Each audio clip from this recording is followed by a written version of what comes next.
Mira, la vida era levantarse a las 5 de la mañana. Para empezar el entrenamiento, a eso hay que trasladarse a un entrenamiento como es el Comité Olímpico Mexicano. Pues entrenábamos en el comité, íbamos a Toluca, íbamos al Nevado, íbamos a Locotal. Entonces trasladarse de Catepec hasta esos lugares de entrenamiento, pues tienes que levantarte temprano para llegar a las 6 de la mañana, 6:15, y tu entrenamiento empezaba a las 7 de la mañana. Sí. Tu entrenamiento era de 7 a 9:30 de la mañana. No, lo hacías porque tú querías ver hasta dónde te llegaban tus límites y cuáles eran más tus sueños por seguir conquistando más cosas. Ser humilde cuando ganas, ser humilde cuando pierdes, aunque te duela. La mentalidad, porque a pesar de que con dolor hacías a veces entrenamientos porque llegabas cansado, porque pues, el entrenamiento cansa, el otro día tenías que volver a entrenar y tenías que volver a entrenar, era la mentalidad. La fuerza mental pienso que es primordial para todo atleta. Hay gente que es muy fuerte físicamente, entrena de maravilla, lo hace de maravilla, pero en el momento de la competencia se va para abajo. ¿Qué era fallar para ti? Pues dejarlos, los dejaba por entrenar. Era un sacrificio que... Bueno, un pequeño momento donde no estaba con ellos. ¿Qué te perdiste por ser Benjamín Paredes? Es su infancia, mis hijos. Pero ellos están orgullosos de ti.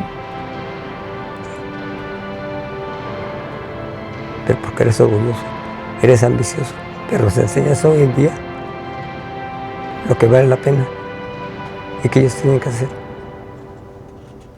¿Qué querías que vieran de ti? Un ejemplo. Bienvenidos a Modo Mentor.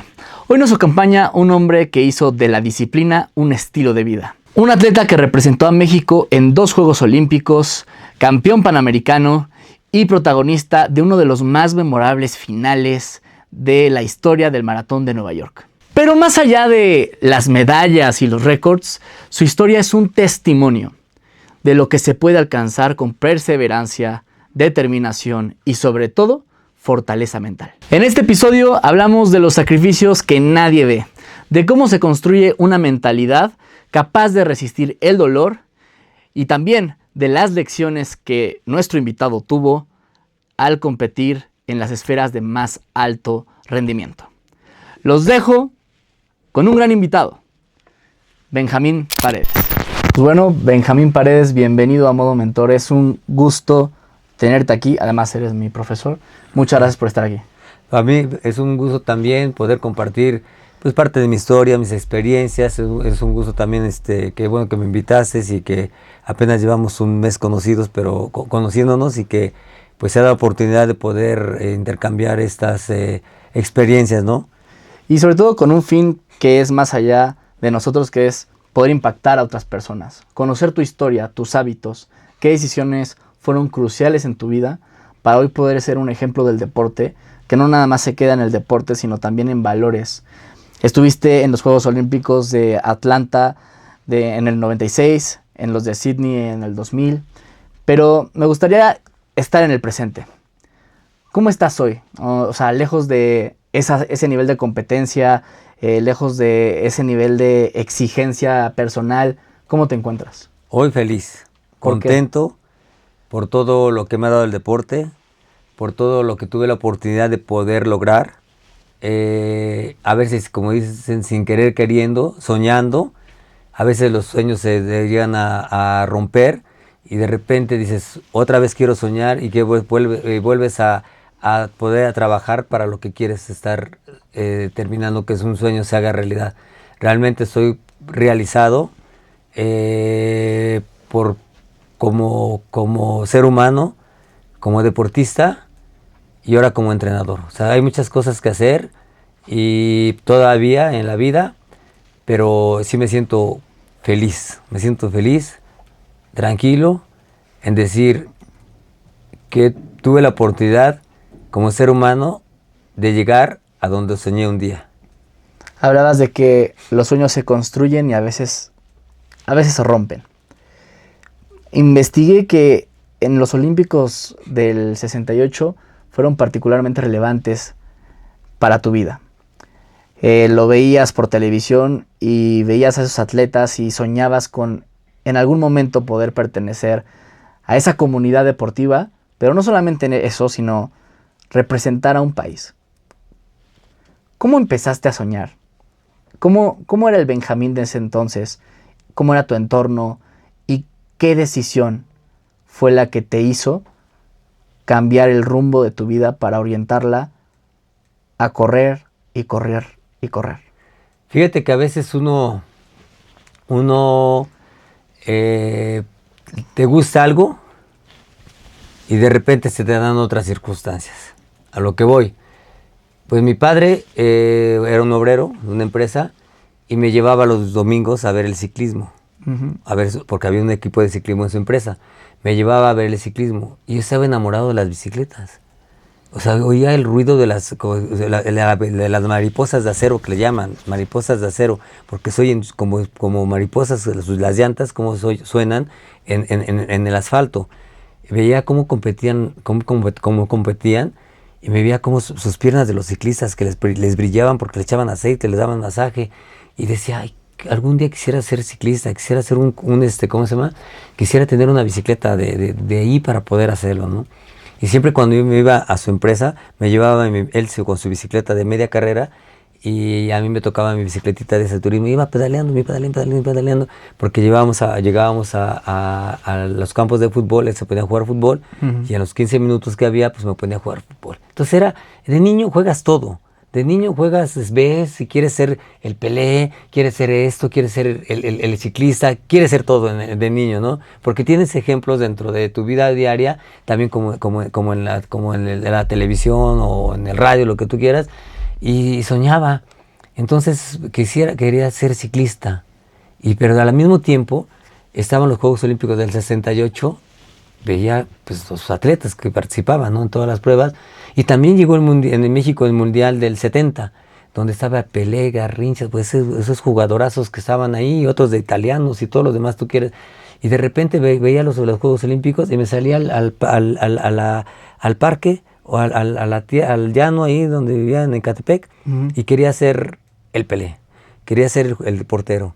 Entonces sueñas con todo eso de niño, ¿no? Claro. Y dices, bueno, pues qué padre sería estar en ese, ya te sentías el atleta en ese momento jugando. Bueno, pues pasa el tiempo y fíjate que mi primer deporte fue el frontón. Me gustó mucho el frontón, porque estaba a 3 cuadras de donde vivían mis papás, donde vivíamos. Me gustaba el frontón y iba a jugar frontón en las tardes ahí. Entonces hasta tengo aquí un callito, porque me pegué en la pared y se me infectó de pegarle en la pared con la mano. Y era en la edad de la secundaria. Y entonces me iba a la secundaria y jugaba en la pared de la secundaria y les ganaba a todos mis amigos, porque el porondón de apuestas de a 20 centavos, de 50 centavos, ya me llevaba con mi ronchita en la secundaria. Pasó el tiempo y se dio la oportunidad de que mi papá me compró mi primera bicicleta de ciclismo, fíjate. Después de tantos años que soñaba, a los 15 años me senté en tu bicicleta de ciclismo. Me la compró, faltando 3 días, siempre hay peregrinaciones a San Juan de los Lagos. Y siempre mis amigos iban a las peregrinaciones. Y me dice, pues me fui a las peregrinaciones a San Juan de los Lagos. 3 días, 150 kilómetros diarios, yo sin entrenar ni nada, con un short acortado, un pantalón de mezclilla cortado, unos zapatos, me fui. Y sí lo pude lograr, hice todas las etapas del ciclismo, ¿no? Llegando, agarré y me empecé a practicar el ciclismo y encontré unos amigos ahí para poder, y ahí me fue, mi sueño primero fue, bueno, algo que anhelaba de niño, de esa bicicleta, se hizo realidad. Fui ciclista de 15 años a 18, fui campeón nacional de ruta contrarreloj y estuve como en los 3, 5 mejores juveniles en ese tiempo. De hecho, de ese tiempo, la camada de Manuel Yoshimat, que fue medallista en Juegos Olímpicos en Los Ángeles 84, fue medallista olímpico y nosotros éramos de la camada ahí. Bueno, es una historia, pero creo que estoy adelantándome a muchas cosas, pero así fue cuando empecé pues, todo lo de... empecé mi vida deportiva, ¿no? Y cuando decides meterte de lleno hacer atletismo en maratón, ¿qué sacrificio hiciste muy joven que hoy pocos estarían dispuestos a hacer? Da la impresión de que a veces hoy nos vamos por lo que nos deslumbra, tener seguidores, tener marcas, ser la cara, pero no ser partícipes del proceso. ¿Qué decisión tomaste tú que hoy crees que pocas personas dirían le entro y le entro bien? Sí, no, para mí hoy en día no le llamo la palabra sacrificio, le llamo vencer obstáculos, a veces dejar unas cosas por otra, pero pues al fin de cuentas es lo que quieres, a lo que voy.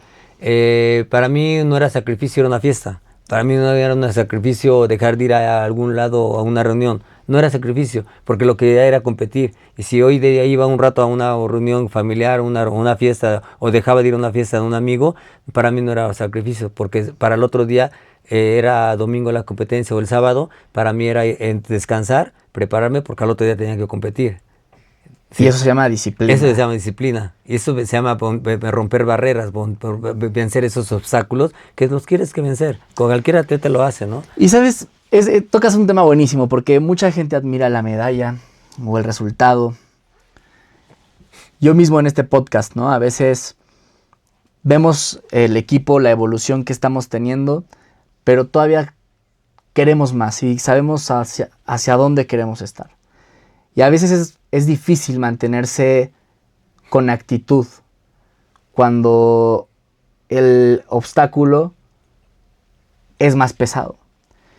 Y tu obstáculo eran kilómetros, y era tu cuerpo y era tu mente. ¿Cómo era realmente una semana de entrenamiento cuando estabas enfocado en los Juegos Olímpicos o en los maratones top en los que has estado? Fíjate que primero quiero comenzar con esto. La gente siempre ponemos obstáculos, ponemos excusas, ponemos barreras para poder hacer algo, ¿sí? Sí, cualquier ejercicio. No puedo, tengo que estar a la oficina a las 8 porque tengo una junta. Tengo que estar a la oficina a 7:30 porque tengo que estar. Y en la tarde no. O sea, siempre ponemos algo para no poder hacer ejercicio. Cuando empecé a correr, que me invitó un señor de Ecatepec, Félix Resillas, que en paz descanse, que fue mi primer entrenador, me invitó a participar en su equipo. Estudié educación física en una escuela militar. Después del ciclismo me metí en una escuela a estudiar educación física. Terminé de la escuela y empecé a dar clases de educación física durante 9 años, 10 años, en una secundaria. De Ecatepec a Aragón eran 16 kilómetros. Ya empecé a entrenar. Entraba a las 7 de la mañana a dar mi primera clase de educación física. ¿A qué horas iba a entrenar? ¿Qué es lo que crees que era lo que hacía? Te ibas corriendo. Me iba corriendo. Me agarraba mi mochila y me iba corriendo. Y me tocaba entrenar de velocidad y ir haciendo el recorrido. Llegaba a la escuela, me cambiaba ropa seca y a dar clases de educación física de 7 a 6 de la tarde. Claro, con horas partidas. De regreso, me tocaba aflojar, me regresaba a la mitad del trayecto, me estiraba tantito, agarraba mi combi y llegaba a la casa a bañar. Ya, ahí sí, llegaba muerto. No se sabía si bañarme, si dormirme o cenar. ¿Pero ahí tú entrenabas por tu cuenta? No, entrenaba me daba un programa, entrenaba. Todavía no tenía la experiencia como entrenador, tenía la experiencia como maestro de educación física, pero no realmente como un entrenamiento. Entonces, eso es lo que hacía. No. O sea, es lo que hacía. Iba corriendo y me regresaba. O de repente me iba en bicicleta y me regresaba corriendo. Y así combinaba, ¿no? el ejercicio. Porque para decirte otra cosa que practiqué también fue el duatlón. Correr, bici, correr. Como tenía la experiencia de los 15 años a los 18 años de ciclismo, cuando me invitaron a correr empezaron los duatlones y me iba a Estados Unidos a participar. El duatlón. Ya ahí la federación me empezó a apoyar y fui tercer lugar mundial de duatlón y luego segundo lugar mundial de duatlón en Alemania. Entonces, pues tenía que practicar el ciclismo. ¿Y qué pasaba por tu mente cuando estabas consiguiendo eso? Quería más. El ser humano es ambicioso. Dices, hijo, ya corrí esto, quiero correr más, quiero calificar, quiero ganar este maratón, quiero ser el mejor. ¿Y cómo era tu vida? Es una ambición, es un deseo de poder, deseo de querer conseguir más premios, de mejorar tiempos. Sí, pero lo haces por ti, o sea, realmente lo haces por ti. No lo hacía antes porque decía, Fernando me va a entrevistar en un podcast. No, no porque me van a reconocer, no porque me van a dar, no, lo hacías porque tú querías ver hasta dónde te llegaban tus límites y cuáles eran más tus sueños por seguir conquistando más cosas, ¿no? Sabes, yo idealizo mucho a los atletas porque me parece que son modelos a seguir. Y creo que los atletas tienen otra particularidad que son como míticos. Los ves en la gloria o los ves en la derrota, pero ves que se levantan y haces que puedas creer en ti también. Sí. Tan solo de ver su ejemplo. ¿Cómo era tu vida cuando estabas entrenando para Atlanta en el 96 o para Sydney en el 2000?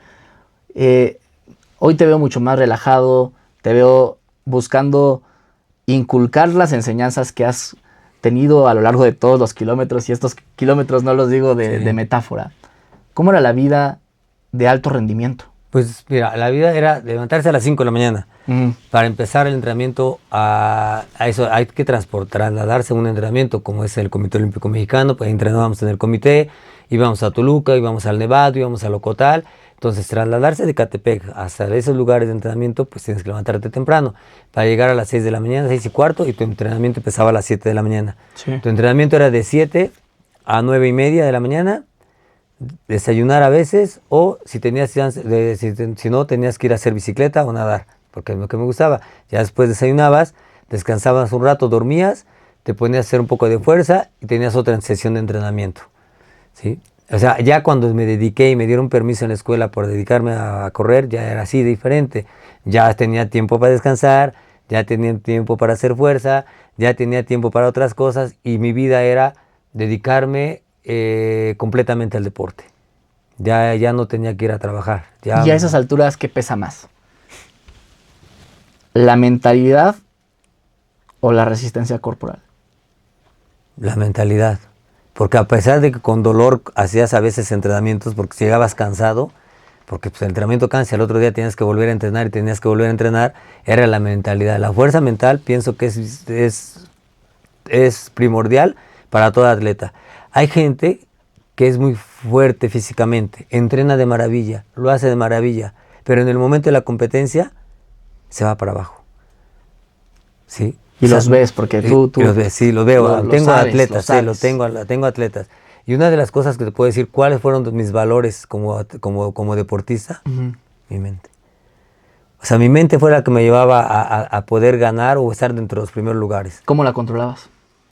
¿Cómo la controlabas? Con los deseos, con hambre de ganar, con deseos de ser alguien, o de ser alguien, o de trascender en mi vida.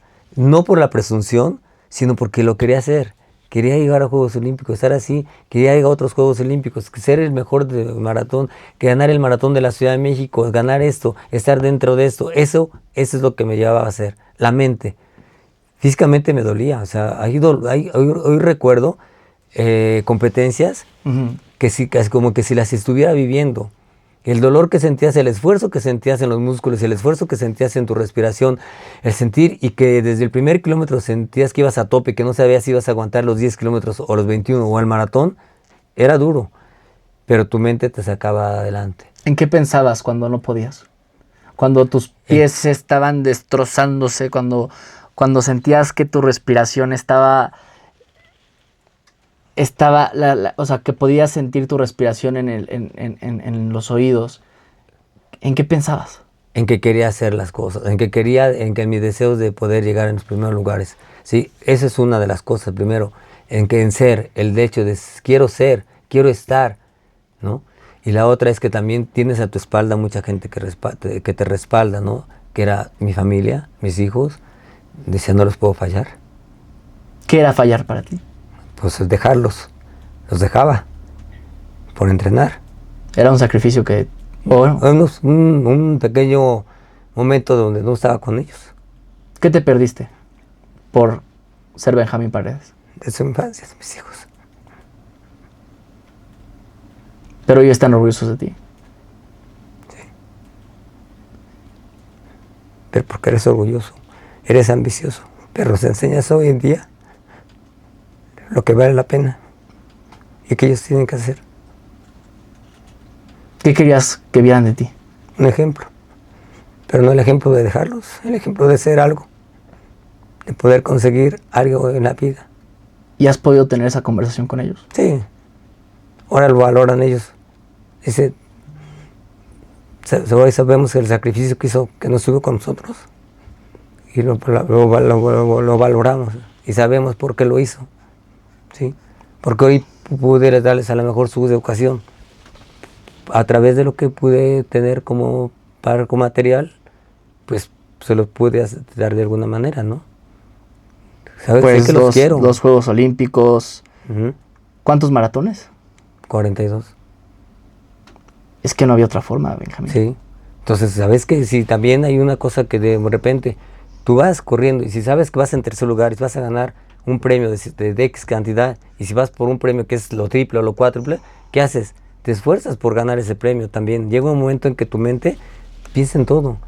Piensa en el ser, en el materialismo también, en decir, oye, ¿sabes qué? Pues si gano y hago un poco de esfuerzo, me voy a ganar un carro y tanto dinero más, pero si gano ese tercero, voy a ganar nada más esto. ¿Cómo controlabas eso? ¿Cómo controlabas el éxito? ¿Cómo controlaba el éxito? Pues porque no es lo mismo yo correr en la Mexicana y que nadie me vea, que todos sepan que estás representando a un país en unos olímpicos. Ya. Bueno, por el hecho de que también viene otra situación. Cuando tú vas y ya te pones una playera de México, híjole, es bien difícil. ¿Cómo fue para ti? Es difícil porque sabes que tienes a tu país viéndote en los Juegos Olímpicos. Es decir, todo el país está viéndote participar en los Juegos Olímpicos o en un maratón internacional, y que sabes que en ese momento eres de los mejores corredores de maratón y que te esperan un resultado de ti. Entonces es una responsabilidad, una carga también mental, moral, que tienes que estar haciendo lo mejor de tu esfuerzo para poder decir, bueno, lo hizo bien, ¿no? Lo hizo mejor que pudo o dio un buen resultado. Entonces también el atleta, pues de alguna manera es criticado, juzgado, o te dan su punto de opinión por los resultados que tiene uno. ¿Sí? Que eso es lo que menos quieres, porque la gente luego pues te da tu opinión, tiene una crítica constructiva o no, y piensa que pues que vas a pasearte, pero pues no vamos a pasear, porque cuando nosotros vamos a una competencia llegas 3 días antes y al otro día te regresan otra vez. O sea, no tienes ni un momento de pasear. ¿Cómo fue la noche previa a tu debut en tus primeros Juegos Olímpicos? Pues muy tranquila, nervioso. ¿Tu familia estaba? ¿Pudiste llevar? No pueden estar la familia ahí porque vas a villas, a las villas olímpicas, y también de repente pues no puedes llevar todo, ¿no? Claro, los recursos a veces no se pueden, entonces nada más te llevan a ti como atleta y pues hasta ahí nada más, ¿no?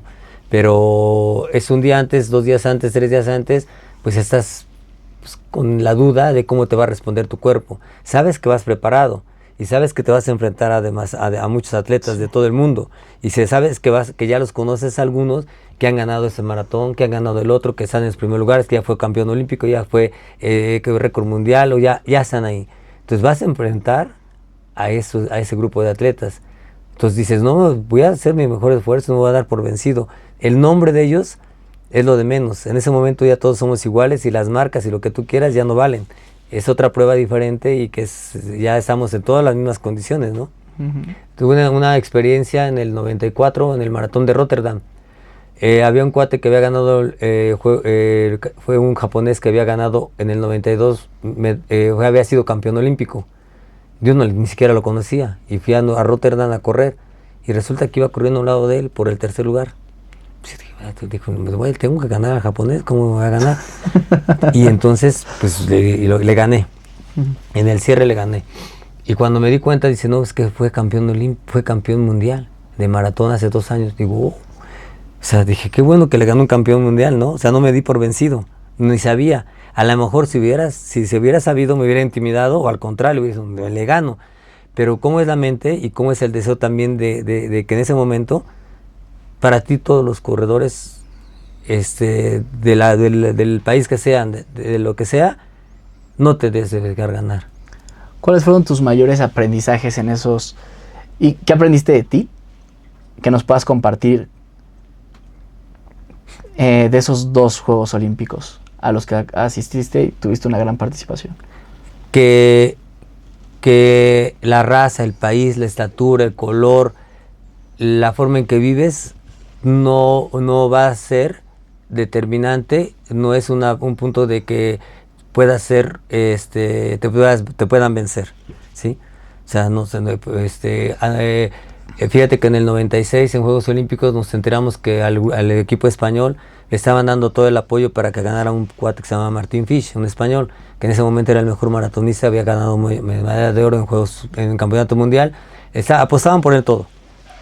Sí, entonces sabíamos que le habían dado pues mucho apoyo para entrenar y todo lo demás, ¿no? Inversión, han invertido en él para que fuera medalla de oro y fue cuarto lugar.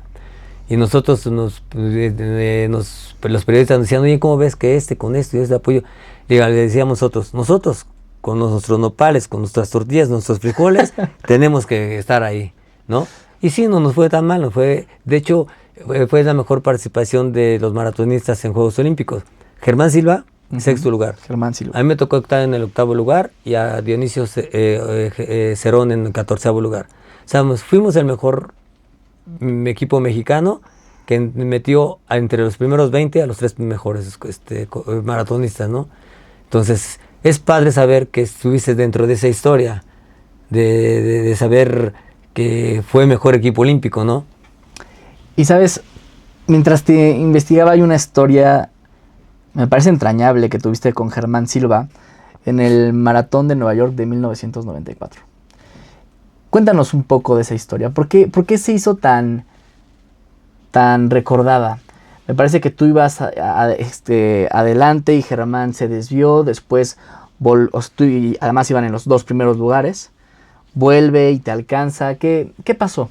Pues mira, el Maratón de Nueva York era muy famoso, más bien muy famoso, y ya 2 mexicanos la habían ganado, que era Salvador García en el 90 creo, y luego Andrés Espinosa en el 92, 93, algo así. Entonces, pues nosotros eran de nuestro equipo, Andrés y Germán eran de nuestro equipo, entrenábamos con Rodolfo, y esa vez nos tocó participar en Nueva York, éramos compañeros, o sea, de hecho, cuando se daban las circunstancias podíamos hacer equipo, ¿no? Y de hecho, faltando unos 7, 10 kilómetros, y veníamos nada más 5 corredores ya, un keniano, un portugués, Arturo Barrios, que también era mexicano, Germán Silva y yo. Y tú ya, cuando íbamos corriendo, le decía a Germán, ya está quedando el keniano, vamos a apretar tantito para que se quede una vez. Ya se está quedando el portugués, vamos a apretar otra vez, vamos. Y después Arturo, ya se está quedando, vamos a apretarle, ¿no? Vamos a dar un jalón para que se quede. Y así vamos. Y faltando ya como unos 5 kilómetros, íbamos solos a entrar al Central Park. Ya nos íbamos ayudando, me daba agua, íbamos ahí. De repente, pues hay una desviación, Germán se equivoca, sigue a la moto y al carro guía, y a mí me hace pues dudar, ¿no? Porque yo iba del lado izquierdo, iba del lado derecho, y ya cuando lo veo que se da vuelta y se desvía, nada más le hago un grito, ¿no? ¡Ey! Como que si fuera por acá. Ya me agarro, me arranco. Y ahí tú ibas en primer lugar. Ahí en primer lugar. Y él faltando, él tiene un cierre increíble, este cuate Germán. Está un poquito más chaparrito que yo, mide como 1,5 centímetros, pero estaba más fuerte. Entonces para el cierre era muy fuerte él. Y me alcanza, faltando 200, 300 metros, me alcanza y me rebasa y me gana. Pero fue un cierre muy recordado, muy emocionante por la que se perdió, se regresó, me ganó, ¿no? Y 2 mexicanos. Y 2 mexicanos. ¿Cambiarías algo? O sea, de esa historia, Sí. ¿Qué hubieras cambiado? Precisamente hace como una semana y media, un cuate se acercó conmigo, Benjamín, ¿te acuerdas? Sí. Y le dije, ¿qué hubieras hecho?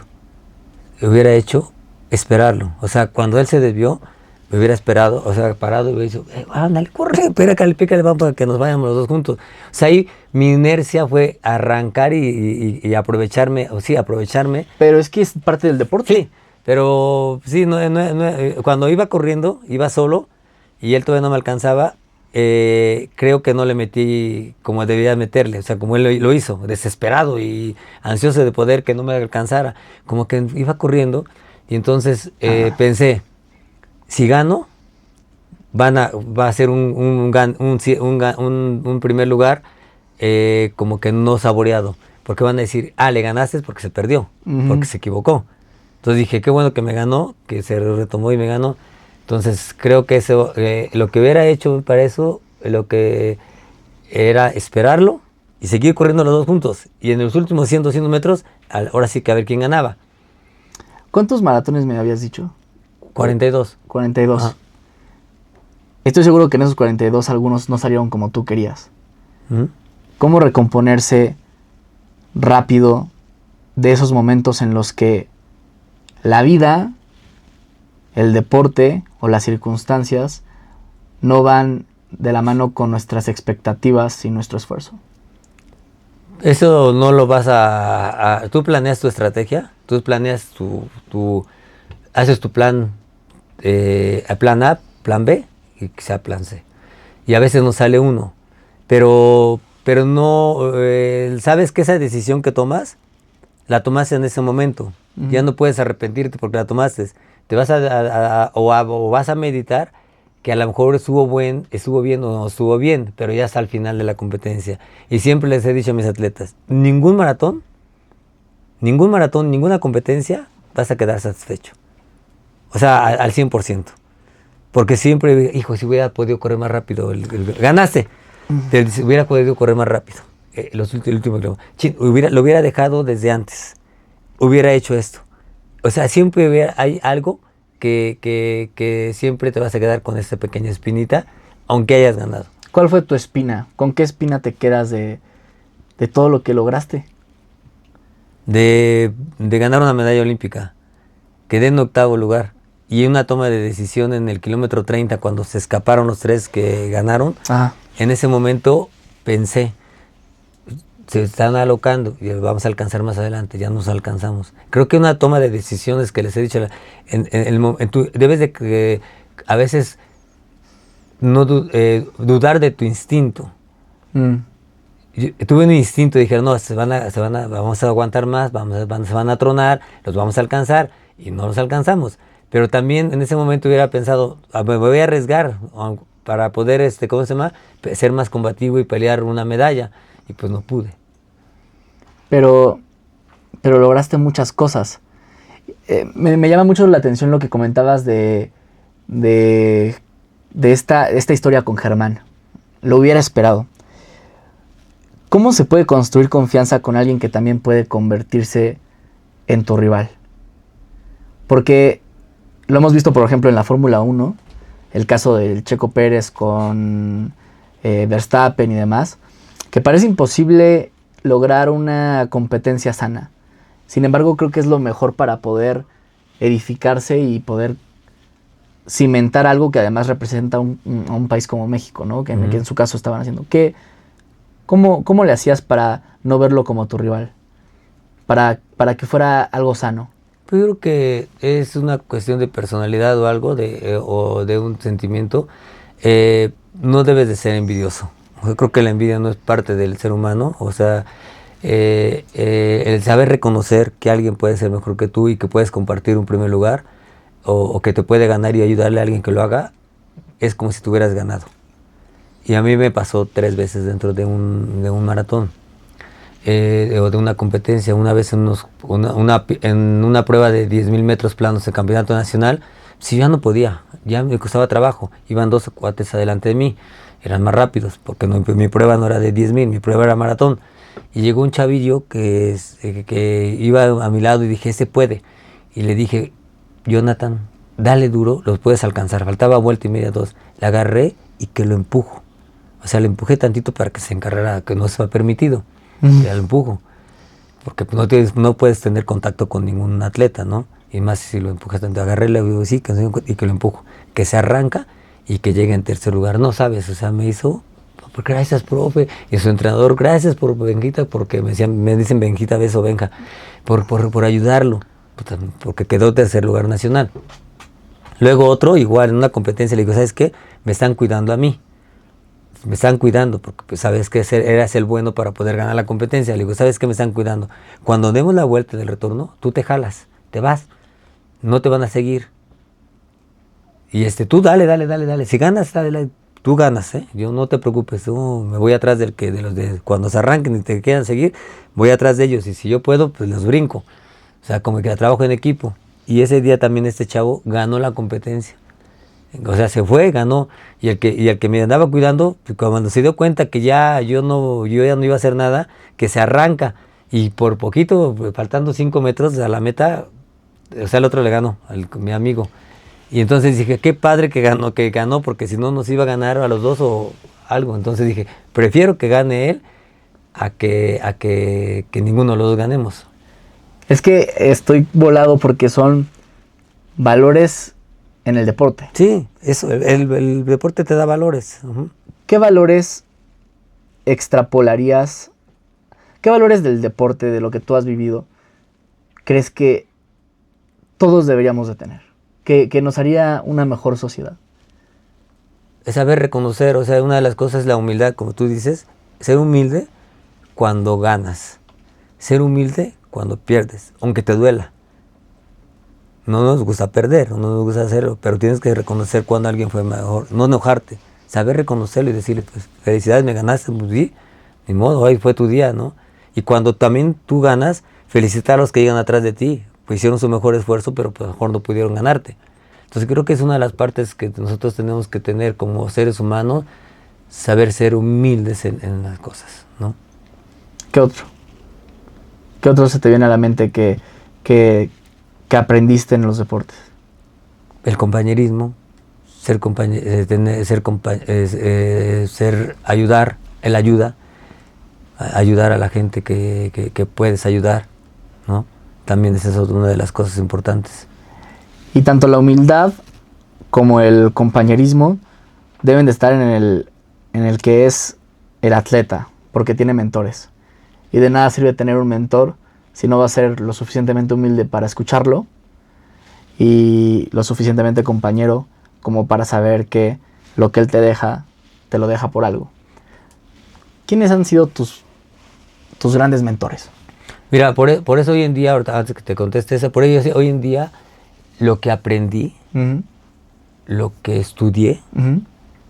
lo que sentí, lo que apliqué, se los comparto a mis atletas, o sea, los comparto, porque es un sentimiento, es algo que no nada más es enseñarte, corre, pero corre con pasión, corre con amor, o sea, corre porque quieres correr y porque quieres hacer las cosas, uh-huh. ¿Sí? Uh-huh. Porque quieres trascender en tú solito, no los demás, tú preocúpate por ti. Entonces, todo eso es lo que hemos estado platicando, te lo tienes que transmitir a tus atletas, uh-huh. ¿Sí? Esa pasión, ese amor, ese cariño por el deporte, por hacer las cosas, por tener la voluntad de levantarte y decir, me voy a levantar y voy a hacerlo porque me toca entrenar, porque tengo que un compromiso de poder hacerlo. ¿Cuántas veces crees que a mí la cama era un imán para mí? Todas. Todas. No creo que haya todas. Una sola vez que no. Sí, entonces decir, ay, estoy cansado, tengo sueño, pero de repente decir, no, voy a ir a entrenar porque ya me comprometí a hacer marca, ya me comprometí conmigo mismo a hacer esto, y eso es lo que te sacaba adelante, ¿no?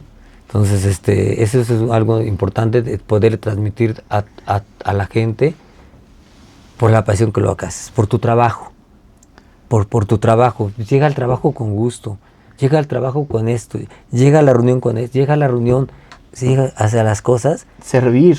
Sí, por todo esto. Y la pregunta era la anterior, la que sí. ¿Quiénes han sido tus mentores, más grandes mentores y qué es lo que más te han dejado? Pues yo creo que mi padre. ¿Por qué? Que fue el que me involucró en el deporte, me enseñó a ir a ver y a que estuviera ahí, porque hacía deporte recreativo, iba por los amigos y terminando la chela, iba por correr, por convivir. O sea, no eran deportistas de que, pues sí, que quería trascender, iba con sus cuates, que jugaban, se iban a su casa de alguien, que la cerveza, que los tacos, ahí está. Pero me enseñó a que el deporte era de esa manera, ¿no? Creo que el primero fue mi papá, mi mamá indirectamente, porque pues cuando ya empecé a hacer el ciclismo, pues mi alimentación, me cuidaba con mis cosas, creo que mi madre también fue parte importante, ¿no? En el otro aspecto de la vida, ¿no? Y pues los dos entrenadores que he tenido, que fue Rodolfo Gómez, Félix Resillas, Rodolfo Gómez, y de dos personas que estoy también muy agradecidos es de Miguel Casillas, que fue el primero que era de la federación, me apoyó para que tuviera permiso. El licenciado Antonio Argüelles. O sea, hay mucha gente que en mi vida ha sido trascendental para poder llegar a tener los resultados, ¿no? Muchísimo. O sea, me voy a quedar corto de poder hacerlo. En la secundaria, los directores, mis profesores de educación, mis profesores, mis hermanos, mi esposa, mis hijos.